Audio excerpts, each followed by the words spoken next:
ಎಲ್ರಿಗೂ ನಮಸ್ಕಾರ. First of all ನಮ್ಮ ಕನ್ನಡ ಜನತೆಗೆ ನನ್ನ ಥ್ಯಾಂಕ್ ಯು. ನಮಸ್ಕಾರ ನಮಸ್ಕಾರ ನಮಸ್ಕಾರ. ನಮ್ಮ ಈ ಸಿನಿಮಾವನ್ನು ಹೀಗೆ ಒಪ್ಪಿ ತಬ್ಕೊಂಡು ಸಕ್ಸಸ್ ಮಾಡಿದ್ದಕ್ಕೆ thank you very much. And ಈ ಸಿನಿಮಾದ ಈ ಸಕ್ಸಸ್ ಏನಿದೆ ಬರೀ ನನ್ನ ಚಿತ್ರತಂಡಕ್ಕಲ್ಲ, ಇಡೀ ಕನ್ನಡ ಚಿತ್ರರಂಗಕ್ಕೆ ಸೇರಬೇಕಾದ್ದು ಅಂತ ಹೇಳೋಕ್ಕೆ ಇಷ್ಟಪಡ್ತೀನಿ. ಅದ್ರ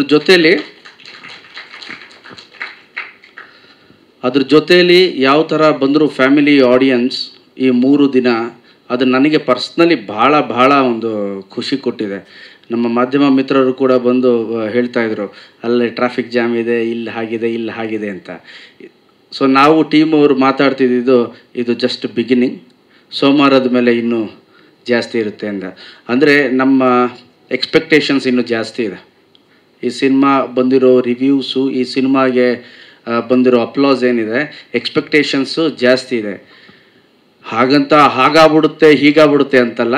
ಡೈರೆಕ್ಟ್ ಹೇಳಿದ 50 ಲಕ್ಷ, ನಾನು ಒಂದು 30 ಲಕ್ಷ ಅಂದ್ಕೊಂಡಿದ್ದೀನಿ. 30 ಲಕ್ಷ ಜನ ಆದರೂ ಈ ಸಿನಿಮಾನ ನೋಡ್ತಾರೆ ಅಂತ ಒಂದು ಭರವಸೆ ಇದೆ. ಸರ್ ಸಾರಿ ಇಂಟ್ರಪ್ಟ್ ಮಾಡ್ತಾ ಇದ್ದೀನಿ. ಹಿಂದೆ ಸ್ಕ್ರೀನಲ್ಲಿ ಒಂದು ಫೋಟೋ ಬರ್ತದೆ, ಆ ಫೋಟೋ ನೋಡಿದ್ರೆ ಏನು ನೆನಪಾಗತ್ತೆ ಅಂತ ಒಂದು ಪ್ರಶ್ನೆ. ಯಾಕಂದರೆ ಈ ಕಡೆ ಬನ್ನಿ, ಒಂದೇ ಕುಟುಂಬದ ಇಷ್ಟೂ ಜನ ಒಂದು ಟೆಂಪೋ ಮಾಡಿಕೊಂಡು ನಿಮ್ಮ ಸಿನಿಮಾ ನೋಡಬೇಕು ಅಂತ ಚಿತ್ರರಂಗಕ್ಕೆ ಬಂದಿದ್ದಾರೆ. ಅಂದರೆ ಇದೆಲ್ಲ ಒಂದು ಅದ್ಭುತವಾದ ಬೆಳವಣಿಗೆ. ಏನು ಹೇಳ್ತೀರಾ? ಇದು ಮಂಡ್ಯಾಲ ಆಗಿರೋದು. ಸೊ ಇದು ಅವರು ನಮ್ಮ ಸಿನಿಮಾ ಮೇಲೆ ಇಟ್ಟಿರೋ ನಂಬಿಕೆ, ಅವರ ಮನೆ ಹುಡುಗ ಗೋಲ್ಡನ್ ಸ್ಟಾರ್ ಗಣೇಶ್ ಮೇಲೆ ಇಟ್ಟಿರೋ ನಂಬಿಕೆನ ತೋರಿಸುತ್ತೆ. ಆ ನಂಬಿಕೆನ ಉಳಿಸುವಂತಹ ಪ್ರಯತ್ನ ನಾನು ಪ್ರತಿ ಸಿನಿಮಾಲ್ಲೂ ಮಾಡ್ತಾ ಇರ್ತೀನಿ. ಈ ಸಲ ದೊಡ್ಡದಾಗಿ ಎದ್ದು ಕಾಣಿಸಿದೆ ಆ ನಂಬಿಕೆ. ಅದಕ್ಕೆ ಅವರೆಲ್ರಿಗೂ ನಾನು ಧನ್ಯವಾದ ಅಂತ ಹೇಳೋಕ್ಕೆ ಇಷ್ಟಪಡ್ತೀನಿ. ಈಗ ಜಸ್ಟ್ ಬಿಗಿನಿಂಗ್ ಇದು.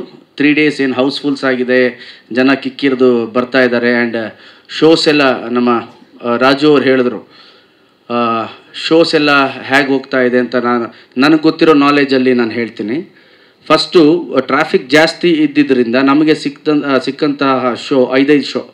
ಯೂಶ್ವಲಿ ನನ್ನ ಸಿನಿಮಾಗೆ 10 ಶೋ 12 ಶೋ ಸಿಗುತ್ತೆ ಒಂದೊಂದು ಮಲ್ಟಿಪ್ಲೆಕ್ಸಲ್ಲಿ. ಸಿಕ್ಕಂತಹ ಶೋ ಟ್ರಾಫಿಕ್ಕಿಂದಾಗಿ 5 ಶೋ. ಆದರೆ ಶುಕ್ರವಾರ 8 ಆಯಿತು, ಇವತ್ತು ಅದು 10 ಆಗಿದೆ. ಸೊ ನಾಳೆ 10-12 ಆಗ್ಬೋದು. ಅದು ಹಾಗೆ ಕಂಟಿನ್ಯೂ ಆಗಬೇಕು ಅನ್ನೋದು ನನ್ನ ಆಶಯ. ನಿಮ್ಮೆಲ್ಲರ ಬೆಂಬಲ ಇರಲಿ, ಪ್ರೀತಿ ಇರಲಿ.